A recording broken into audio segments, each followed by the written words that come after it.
Hai, Assalamualaikum. Saya Syifa. Sekarang saya berada di Kuala Kraut, negeri Pahang. Di belakang saya ini adalah rumah iHome yang telah siap dibina, salah satu lokasi di negeri Pahang. So, rumah ini pakej Orchid Type A yang berkeluasan 20x34 bersamaan 680 square feet. Iaitu, rumah ini mempunyai 2 bilik dan 1 bilik air. So, ini adalah kawasan veranda yang boleh meletakkan sebiji kereta ataupun juga boleh dijadikan tempat istirahat. Jom kita masuk ke dalam pula. So, ini adalah kawasan ruang tamu dan ruang makan yang berkeluasan 16x10 dan juga pakej kita lengkap dengan fully tiles yang bersaiz 1x1. Jom kita masuk bilik yang pertama.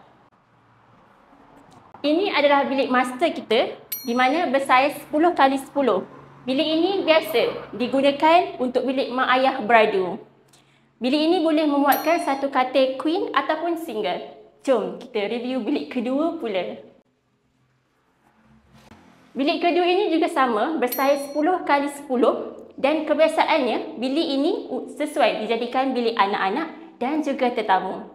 Rumah kita standard dari lantai ke ceiling berketinggian 10 kaki.